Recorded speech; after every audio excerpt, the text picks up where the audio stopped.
वाहिगुरु जी का खालसा श्री वाहिगुरु जी की फतेह। जन्म साखी श्री गुरु नानक देव जी की। भाई बाले वाली साकी कश्मीर के पाली की। अब गुरुजी कश्मीर की अलौकिक मनोहर भूमि में जा पहुँचे।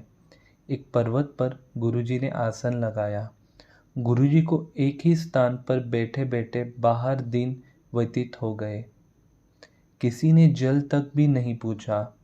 13वें दिन एक आइली पशु चरता चरता आ गया और कहने लगा, आप कौन है? तब गुरुजी ने कहा, तुमको हम क्या नजर आ रहे हैं? उसने कहा, आप कोई भले पुरुष नहीं नजर आते तो नगर से बाहर चोरों और डकैतों की भांति निवास कर रहे हो।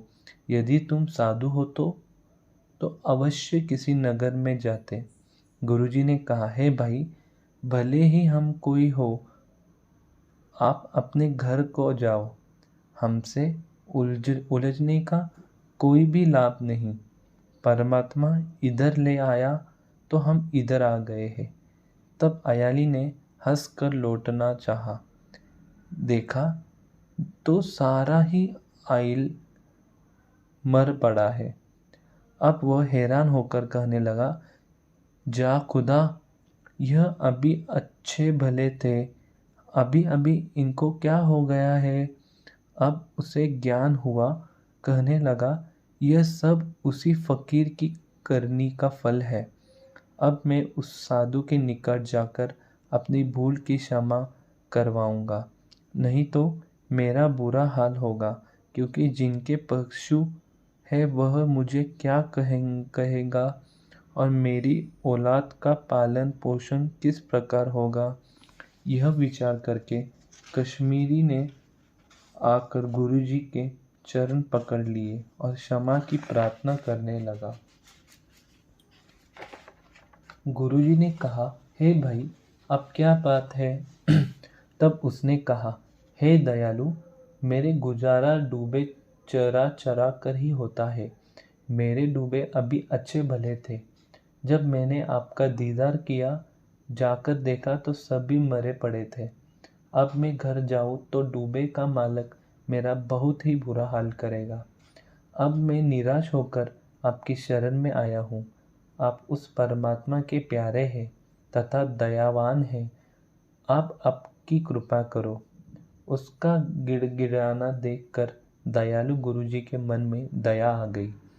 कहने लगे, हे भाई, तू प्रत्येक डूबे के कान में धन श्री वाहिगुरु यह शब्द कह। जब आइली ने इस प्रकार गुरुजी की आज्ञा पालन की तो एक एक डूबा उठकर चरने लग गया। इसी प्रकार वह सावधान हो गया। अयाली हैरान होकर गुरुजी के चरण पकड़कर कहने लगा, हे अंतर्यामी, आप मेरे पर मेहर करो। फिर वह अयाली सारी रात गुरुजी की सेवा में ही रहा। धन श्री गुरु नानक, धन श्री वाहिगुरु। इधर दूसरे दिन निकल आया। इजट के मालिक ने सोचा कि कल का इजट गया हुआ अभी तक नहीं लौटा, चल कर पता करूं। उसने वहां आकर देखा तो डूबे चर रहे हैं और अयाली गुरुजी की सेवा में लगा हुआ है। उसने भी गुरुजी को प्रणाम किया। गुरुजी को रवि भी मस्ती में मस्त देखा तथा अयाली भी मस्त देखा। उसने गुरुजी को कहा, हे महाराज, यह अयाली और डूबे सभी रात्रि के समय घर आ जाया करते थे, परंतु इस रात्रि को नहीं आए। मैं इसकी भाल करते इधर आ गया हूँ। इस बहाने मुझे आपके पवित्र दर्शन हुए हैं। तब अयाली ने कहा, हे मालक, यह तो संत जी है। यह तो साक्षात ईश्वर का रूप है। परमात्मा इनके घर में है। शायद आपको कोई संदेह हो। यदि हो तो मेरी बात सत्य मानो और यकीन करो। उसने कहा कि हे आइली, तू जो इस संत की स्तुति करते हो, सो तुमको यह ज्ञान किस प्रकार हुआ? तब अयाली ने सारी बात बताई। जिस प्रकार वाहिगुरु जी के निकट आया और कहा कि तुम कोई चोर या डाकू हो, फिर डूबे का मरना, फिर जीवन होना, सभी बताया विस्तार से। तब गुरुजी ने कहा कि अब तुम अपने डूबे ले जाओ। तब वे अपने पशु ले गया। धन गुरु नानक। अब सारे नगर में यह चर्चा होने लगी कि यह जो साधु है वह परमेश्वर का ही रूप है, तथा यहाँ के लोगों ने उनको पानी तक भी नहीं पूछा। तब सभी लोग गुरुजी के चरणों में आ पड़े और क्षमा प्रार्थना करने लगे। हे महाराज, हमने आपकी सेवा कुछ भी नहीं की है। हम बहुत ही पापी और अधर्मी हैं। आप दयालु हो। हम आपके बच्चे जैसे हैं। माता पिता और गुरु हमेशा संतान पर कृपा करते हैं, तो आप कृपा करो। तब दयालु गुरुजी ने उनकी बुराई क्षमा कर दी और उनको उत्तम उपदेश दिया तथा नाम जपने का पवित्र उपदेश दिया और उनको नेक रास्ते पर डाला। वह सभी गुरुजी के शिष्य बन गए। एक साधु कश्मीर में निवास करता था। उसने गुरु नानक देव जी महाराज की स्तुति सुनी। उसने गुरुजी के दर्शन की लालसा जागी। उस पंडित के गले में शालग्राम की प्रतिभा थी तथा पूजा का सामान सदैव उसके बगल में रहता था। वह कट्टर सनातन धर्मी हिंदू साधु था। उसने श्री गुरु नानक देव जी महाराज को राम राम कहा और आसन पर बैठ गया। गुरुजी ने कहा, हे पंडित जी, आपने कोई गुरु भी धारण किया है अथवा नहीं? उसने कहा, हे संत जी, आप जिसको कहो मैं उसे गुरु धारण करने को तैयार हूँ, जिससे मन एकाग्रत हो जाएगा। तब गुरुजी ने कहा, हे पंडित जी, मन तो गुरु धारण किए बगैर कभी एकाग्रत नहीं होता, तथा आपने जो गुरु के लिए पूछा है सो आप उद्यान में चले जाओ। वहाँ साधु मिलेंगे, उनसे भली प्रकार गुरु का पता मिल जाएगा। धन गुरु नानक। अब वह पंडित वन में गया। वहाँ उसने 4 साधु बैठे हुए मिले। नमस्कार करके एक और बैठ गया। उनमें एक ने पूछा, हे पंडित जी, आप अपने आने का कारण बताओ। तब उसने कहा, मैं गुरु की भाल कर रहा हूँ। यदि आप कुछ जानते हैं तो कृपया बताओ कि मैं किसको गुरु धारण करूँ। उन्होंने संकेत करके कहा, हे ब्रह्मांड देवता, वह जो ऊंचा मकान है उसमें तुम्हारा गुरु है, आप उसके पास जाओ। ब्रह्मांड वहां गया तो जब मकान के भीतर देखा तो एक परम सुंदर औरत रत्न वर्ण के सुंदर वस्तु पहने बैठी नजर आई। वह अपने ही ध्यान में खेल रही थी। उनके पांवों में जूता था। उसने जूती फेंकी। वह जूता इस पंडित के सिर पर लगा। वहां से रोता चिल्लाता वह पंडित फिर उन्हीं संतों के पास आया। उन्होंने पूछा कि क्या आपको गुरु मिला है? तब उसने तमाम वार्ता सुना दी। उन्होंने कहा, हे मित्र, जिसकी तुम पूजा कर रहे हो वह तो माया है।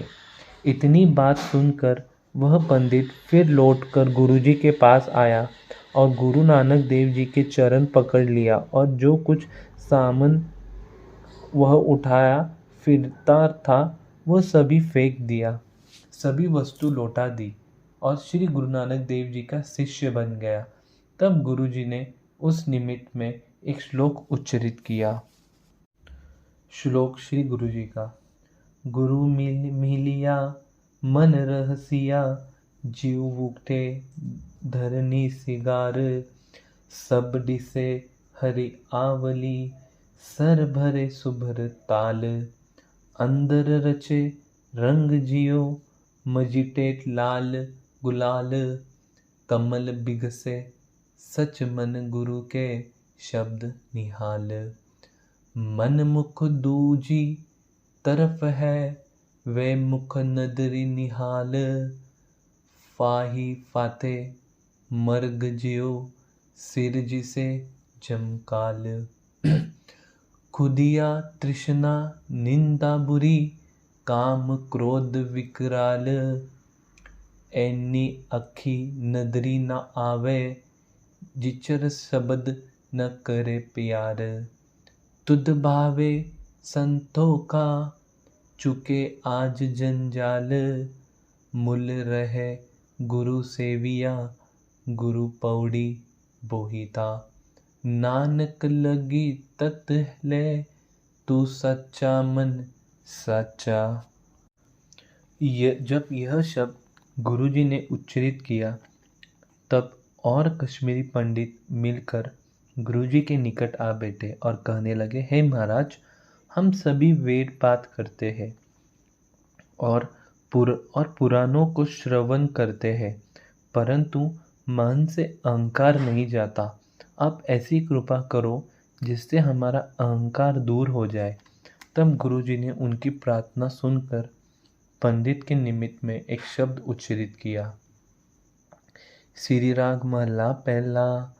लबु कुता कुड़ चूहड़ा ठगी खादा मुरदार।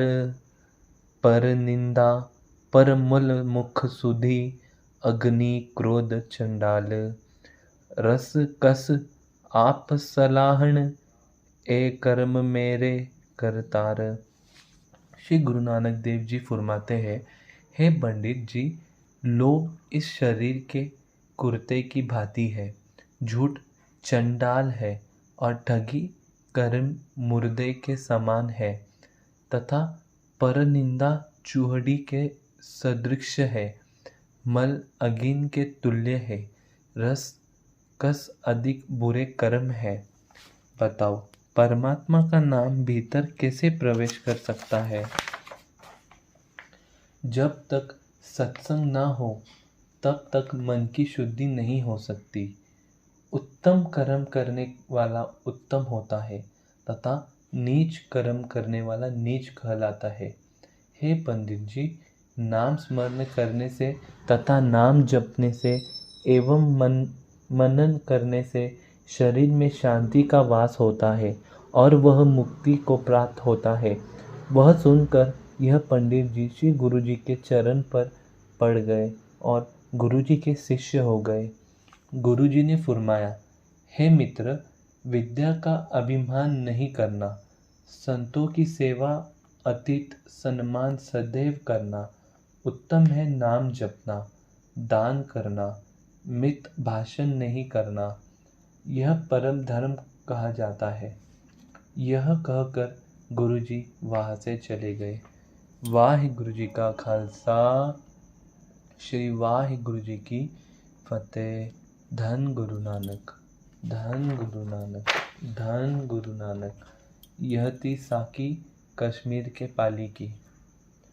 संगत जी, आपके चरणों में विनती, अमृत वेला संभालो, अमृत वेले से जुड़ो। अमृत वेले का समय रात में 12 से सुबह 6 तक का है। ज़्यादा से ज़्यादा नाम जपो, लोगों को भी जोड़ो, आप भी जोड़ो। जितना हो सके उतना नाम जपो, सेवा करो। हमारे मन के अंदर हमें 5 जंजीरों ने जोड़ के रखा है, काम, क्रोध, लोभ, मोह, अहंकार, और इनसे छुटकारा मिलने का एक ही रास्ता है, वो है नाम। उस प्रभु का सिमरन, उसकी दया, बिना उसकी दया के हम इस जंजीर से नहीं छूट सकते। उसे दया कब आएगी? जब हम उसका नाम स्मरण करेंगे, उसे प्रतिदिन याद करेंगे। जैसे एक कुत्ता जब कंटिन्यू भौंकता है, 1 दिन 2 दिन, तीसरे दिन हमें कहीं ना कहीं उस पर तरस आ जाता है। उसी प्रकार हमें उस परमात्मा का कुकर बनना है, कुत्ता बनना है, उसे भौंकना है, नाम जप करना है, ताकि एक दिन ऐसा आएगा कि उसको हमारे ऊपर दया आएगी और ये जो काम, क्रोध, लोभ, मोह, अहंकार जिन्होंने हमको पकड़ के रखा है, हमको इससे छुटकारा मिलेगा। संगत जी, ज़्यादा से ज़्यादा नाम जपो। वाहिगुरु जी का खालसा, श्री वाहिगुरु जी की फतेह। एक ओंकार सतनाम करता पुरख निर्भव निर्वैर अकाल मूरत अजूनी सैभं गुर प्रसाद जप। आद सच जुगाद सच है भी सच नानक होसी भी सच। एक ओंकार सतनाम करता पुरख निर्भव निर्वैर। अकाल मूरत अजूनी सैभं गुर प्रसाद जप। आद सच जुगाद सच है भी सच नानक होसी भी सच। एक ओंकार सतनाम करता पुरख निर्भव निर्वैर। अकाल मूरत अजूनी सैभं गुर प्रसाद जप।